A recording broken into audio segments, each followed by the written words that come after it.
Assalamualaikum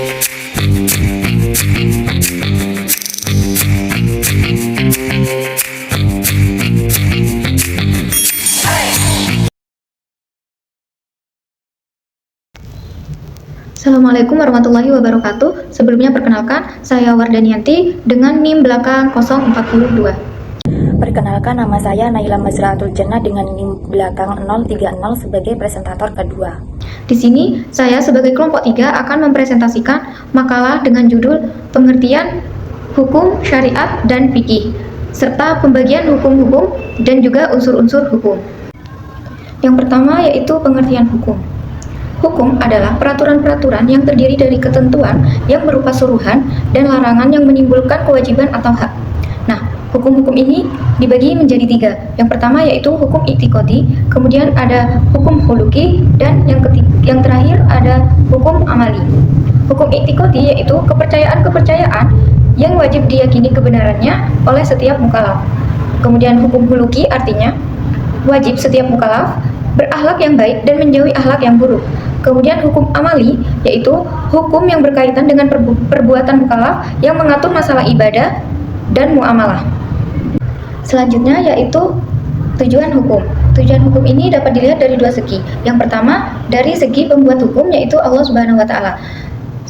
Tujuan yang pertama yaitu untuk memenuhi kepentingan hidup manusia yang bersifat daruriyat, hajiyat, dan tahsiniyat. Kemudian tujuan yang kedua ditaati dan dilaksanakan dengan baik, dan manusia wajib meningkatkan kemampuan untuk memahami hukum Islam. Kemudian dilihat dari segi yang kedua yaitu dari segi pelaku atau pelaksana hukum. Di sini tujuan hukum untuk mencapai hidup yang bahagia dan mempertahankan kehidupan itu dengan mengambil yang bermanfaat, mencegah yang mudarat atau buruk bagi kehidupan dengan mengharapkan ridha Allah Subhanahu wa taala. Selanjutnya pengertian syariat. Syariat adalah hukum yang ditetapkan oleh Allah melalui Rasul-Nya untuk hambanya agar mereka menaati hukum atas dasar iman, baik yang berkaitan dengan akhlak, akidah, amaliyah, dan sebagainya.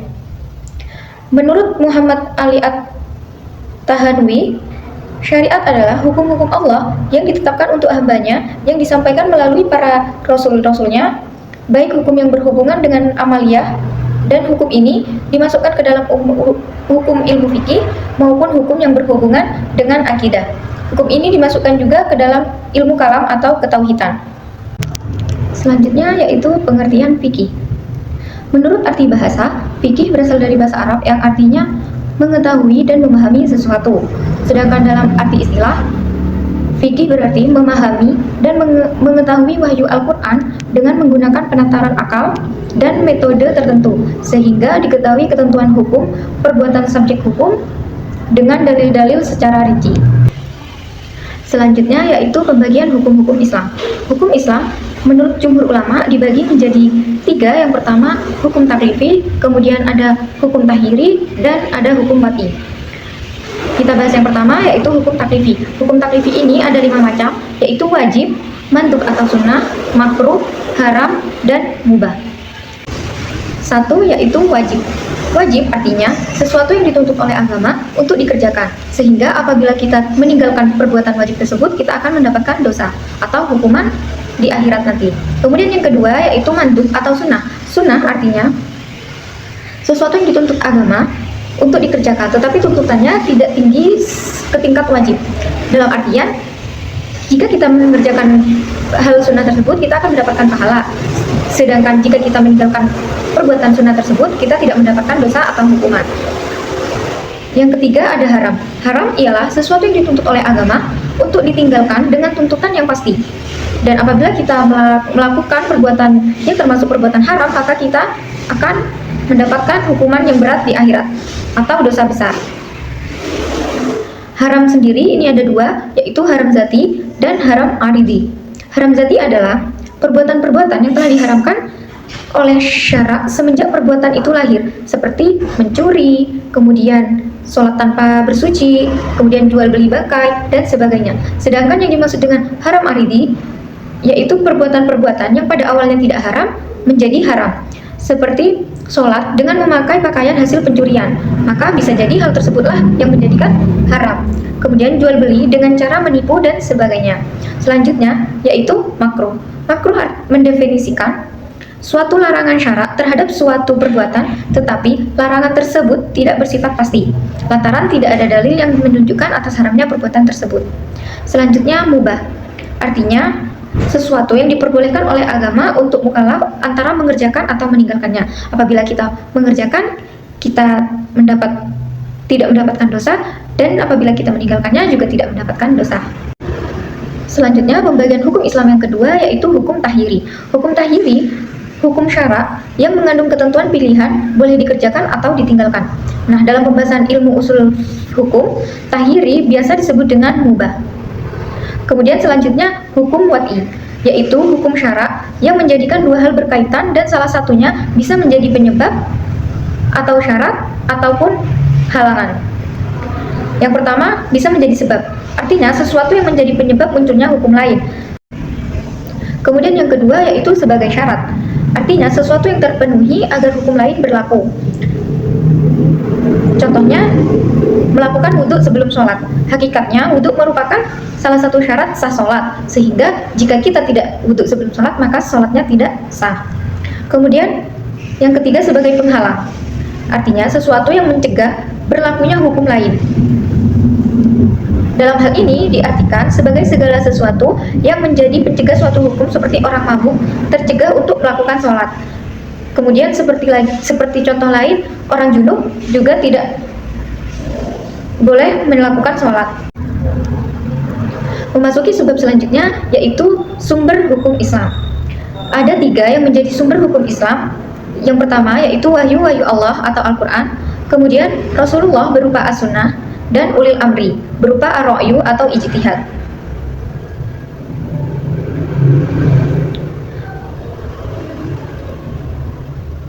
Dapat disimpulkan bahwa sumber hukum Islam ada 3, yaitu 1 Al-Quran, 2 Al-Hadis, kemudian yang ketiga ijtihad. Ijtihad ini sebagai sarana atau cara untuk menemukan hukum dengan metode ijtihad, di mana biasanya ijma, qiyas, istisna, istidlal, istisab, maslahah mursalah, dan lain-lain.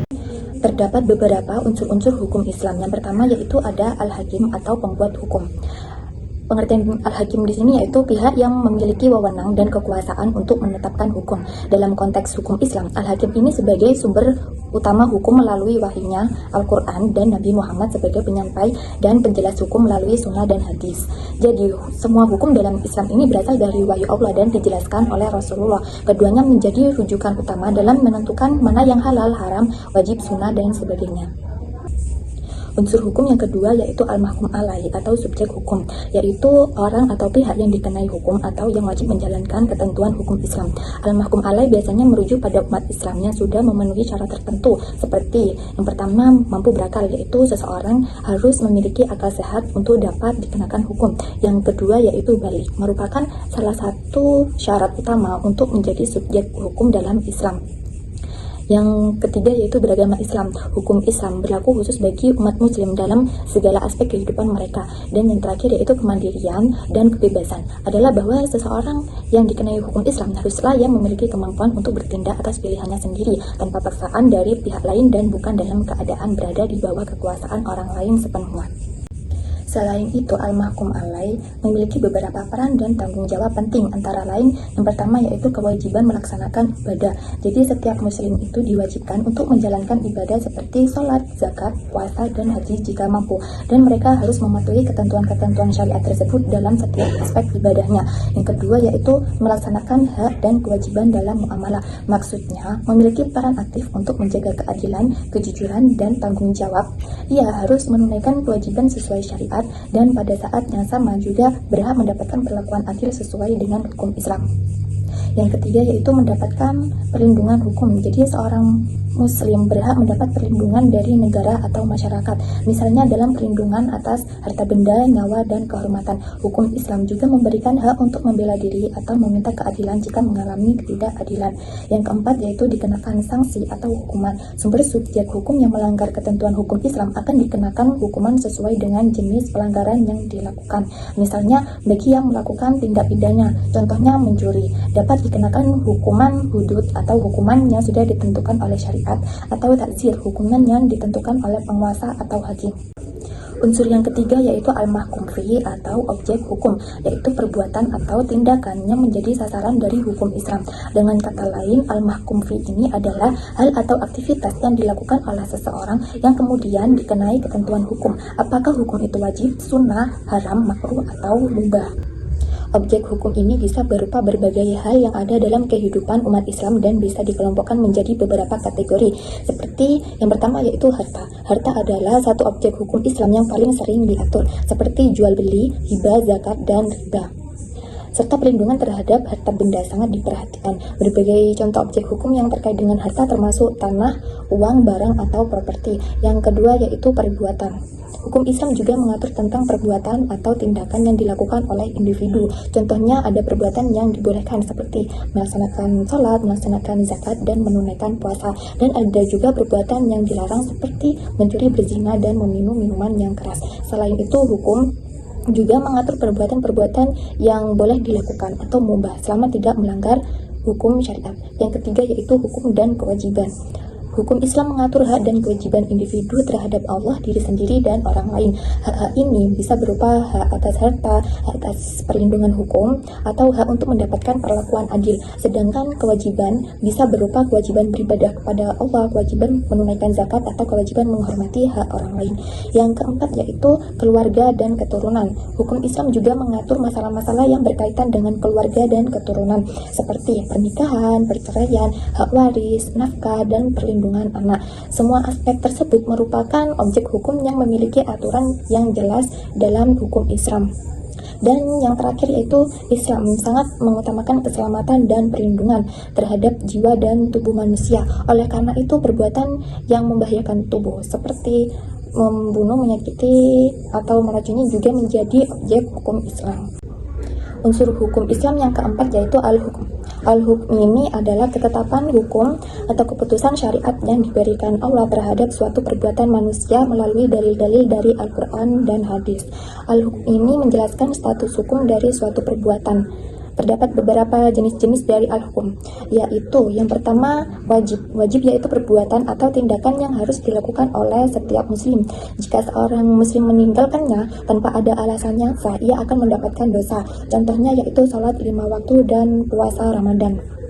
Yang kedua yaitu sunnah, yaitu perbuatan yang dianjurkan atau disukai dalam Islam, tetapi tidak diwajibkan. Melakukannya mendapatkan pahala, tetapi jika ditinggalkan tidak akan mendapatkan dosa. Contohnya yaitu salat sunnah, seperti salat duha, salat tahajud, dan salat sunnah lainnya. Yang ketiga yaitu mubah, yaitu perbuatan yang tidak diharamkan dan tidak diwajibkan dalam Islam. Artinya perbuatan ini boleh dilakukan atau tidak dilakukan sesuai dengan kehendak individu dan tidak ada hukum yang mengaturnya secara spesifik. Contoh yaitu makan, minum, berpakaian, dan lain-lain. Yang ketiga yaitu makruh, yaitu perbuatan yang sebaiknya dihindari oleh seorang muslim. Meskipun tidak dihukumi haram, namun melakukan perbuatan makruh ini akan mendatangkan dosa kecil atau mendapat hukuman ringan jika dilakukan secara terus-menerus. Contohnya yaitu puasa pada hari Jumat tanpa diiringi hari sebelumnya dan sesudahnya. Karena dalam hadis, Nabi itu menganjurkan agar tidak mengkhususkan puasa pada hari Jumat saja, namun dianjurkan puasa tapi diiringi dengan hari sebelum dan sesudahnya. Dan yang terakhir itu haram, yaitu perbuatan yang dilarang oleh Islam. Melakukan perbuatan haram ini akan mendapatkan dosa besar dan jika dilanjutkan secara terus-menerus tanpa taubat bisa berakibat pada kesehatan dan hukuman Allah di akhirat. Contohnya yaitu mencuri, berjudi, meminum alkohol, berzina, dan memakan makanan yang haram. Cukup sekian presentasi dari kelompok kami, kurang lebihnya mohon maaf. Wassalamualaikum warahmatullahi wabarakatuh.